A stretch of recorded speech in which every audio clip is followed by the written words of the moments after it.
19 décembre 2022. Nous sommes au lendemain de la terrible défaite de l'équipe de France en finale de la Coupe du Monde contre l'Argentine, et c'est le jour que choisit Karim Benzema pour annoncer sa retraite internationale, le jour de son 35e anniversaire. Une communication au timing hasardeux, comme un symbole de cette histoire controversée avec les Bleus.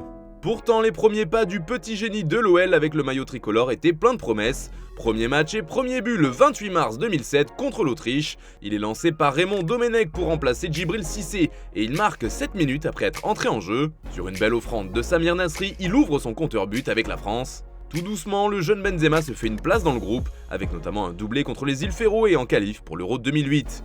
Et justement, il est sélectionné pour le tournoi, la première grande compétition internationale pour lui. Benzema est titulaire les 2 premiers matchs, mais il ne trouve pas le chemin défilé.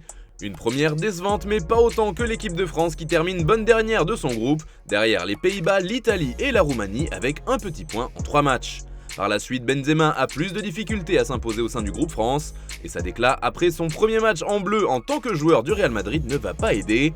Un France-Roumanie qui se termine sur un score de 1 partout dans lequel Kabenwebe rentre en fin de match sans faire basculer la rencontre. Je n'avais pas forcément envie de jouer, de tout donner, explique-t-il après le match. Une déclaration qui ne passe pas auprès de Raymond Domenech, le sélectionneur, qui le laissera sur le banc les 2 matchs suivants. Empêtré dans l'affaire Zaya, dans laquelle il sera relaxé, il n'est plus aussi important en équipe de France. Aussi, à cause de son acclimatation difficile au sein de la Maison Blanche, il perd des places dans la hiérarchie des attaquants à tel point qu'il n'est pas appelé pour le mondial de 2010 en Afrique du Sud. Un moment difficile pour lui forcément, mais peut-être un mal pour un bien, vu l'image catastrophique des Bleus lors de cette Coupe du Monde et le désormais célèbre fiasco de Naïsna. Un nouveau sélectionneur est nommé et c'est le retour de Benzema dans le groupe.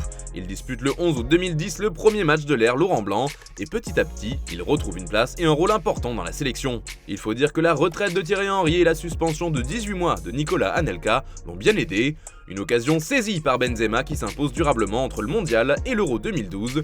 Une compétition à laquelle il participe et où il ne laisse pas une grande trace, 0 but, mais un joli doublé de passes décisives lors de la seule victoire des Bleus face à l'Ukraine. Mais ce que Benzema ne sait pas à ce moment-là, c'est qu'il est déjà entré dans une très longue période de disette. Plus un seul but après son match de préparation face à l'Estonie, où il inscrivait un doublé, le 5 juin 2012, et ce jusqu'au 11 octobre et la délivrance contre l'Australie. Un total de 1222 minutes où il sera resté muet. D'ailleurs, cette disette se sera déroulée majoritairement sous la direction de Didier Deschamps, qui lui aura pourtant maintenu sa confiance à de multiples reprises. Et ce que l'on sait moins, c'est que cette série noire s'est enchaînée avec une période faste pour le joueur formé à Lyon. En effet, il inscrit dans la foulée 9 buts en 8 matchs, avec notamment un doublé contre le Honduras à la Coupe du Monde 2014, suivi d'un but face à la Suisse. Malheureusement, la suite de la compétition est bien plus compliquée pour Benzema, qui ne marquera plus.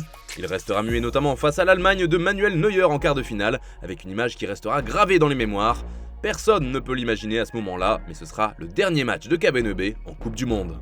La suite de Benzema avec les Bleus est loin d'être un long fleuve tranquille. Le 8 octobre 2015, il inscrit un doublé contre l'Arménie et ne portera plus le maillot de l'équipe de France avant un bon bout de temps. Impliqué dans une affaire de chantage à la sextape auprès de son coéquipier Mathieu Valbuena, pour laquelle il sera plus tard condamné, Benzema va être mis à l'écart de l'équipe de France. Il n'est pas sélectionné pour l'Euro 2016 qui se déroule en France, comme il l'avait annoncé quelques mois avant sur Twitter. Juste avant la compétition, le Noébé sort du bois et dans une interview pour le journal Marca met en cause le sélectionneur Didier Deschamps. Cela fait la une du quotidien espagnol le 1er juin 2016 et cela crée un véritable séisme dans le monde du foot. Deschamps a cédé sous la pression d'une partie raciste de la France, a ainsi affirmé Benzema, tout en précisant qu'il ne pensait pas que c'était une simple décision du sélectionneur et que ce dernier n'était pas raciste. Pourtant, le mal est fait, la phrase fait la une des médias et quelques temps plus tard, la maison de Deschamps est taguée avec le mot raciste. La suite sans Benzema se passe plutôt bien pour l'équipe de France, en tout cas les résultats sont là. Une finale à l'Euro 2016 et un titre de champion du monde 2018. On imagine mal alors le buteur du Real Madrid revenir dans les bonnes grâces du sélectionneur, surtout après sa pique envoyée à Giroud sur la F1 et le karting. Et pourtant, le 18 mai 2021, l'impensable se produit. Le Madrilène retrouve les Bleus plus de 5 ans après sa dernière sélection. Et le 2 juin, il porte de nouveau le maillot tricolore pour un match de préparation face au Pays de Galles. Il montre une belle complicité avec Mbappé et Griezmann, qui lui offrent même le ballon pour tirer un penalty, mais Benzema manquera l'occasion. À l'Euro par contre, il sera bien plus décisif. Dans la poule de la mort, il inscrit un doublé face au Portugal, puis un deuxième doublé en 8e de finale face à la Suisse, permettant à la France de passer devant au score 2-1, puis 3-1, après la belle frappe de Paul Pogba. Et la suite, vous la connaissez, les Bleus se font rejoindre au score et après prolongation, sont éliminés au tir au but. Si la déception est grande, le niveau affiché par Benzema est plus que satisfaisant puisque pour beaucoup d'observateurs, il est l'un, voire le meilleur joueur français sur l'Euro. Il répondra de nouveau présent lors de la phase finale de la Ligue des Nations, avec à chaque fois un but contre la Belgique puis contre l'Espagne, menant l'équipe de France à la victoire finale pour le seul titre de sa carrière en sélection. Benzema est au sommet de son art avec le Real, mais aussi avec les Bleus, de quoi en faire rêver plus d'un en vue de la Coupe du Monde au Qatar. Malheureusement, il est souvent blessé avant la compétition et manque de nombreux matchs avant le départ pour le mondial. Selon nos informations, il n'a pas souhaité faire de check-up complet, contrairement à ce que demande alors le staff médical des Bleus. L'attaquant connaît son corps et il est sûr d'être remis de sa blessure, mais du côté du staff, un premier doute s'installe quant à l'état de santé du joueur. Remis sur le papier, Benzema retourne à l'entraînement afin d'être prêt pour le début de la compétition, comme l'avait demandé le sélectionneur, et c'est là qu'il se blesse comme l'expliquera Deschamps. Sur un geste anodin, l'autre jambe est devant, il a ressenti une douleur musculaire et les examens ont confirmé une lésion trop importante par rapport aux exigences qui nous attendent. Tout avait été fait, ce n'est pas une rechute, il a un souci à l'autre jambe qui l'empêche de rester avec nous.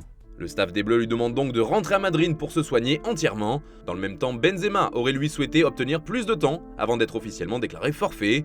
Il réclamait la même patience qu'avait pu obtenir un Raphaël Varane absent au premier match des Bleus avant de revenir face au Danemark. D'autant que depuis on a appris que Kabenwebe aurait été remis de cette blessure avant la fin de la compétition, ce qui a accentué le flou autour de ce dossier. D'ailleurs l'équipe a également confirmé que le joueur aurait voulu se soigner avec les Bleus dans le but de revenir plus tard dans le mondial. Une mise à l'écart que le Madrilène a encore moins comprise après avoir vu que Deschamps ne le remplaçait pas numériquement. Bref, son état de santé a créé beaucoup de tensions en interne. N'oublions pas non plus les informations sorties dans la presse qui affirmaient que le départ de Benzema avait soulagé une partie du groupe français. Sa relation compliquée avec Deschamps n'aurait pas non plus facilité les choses.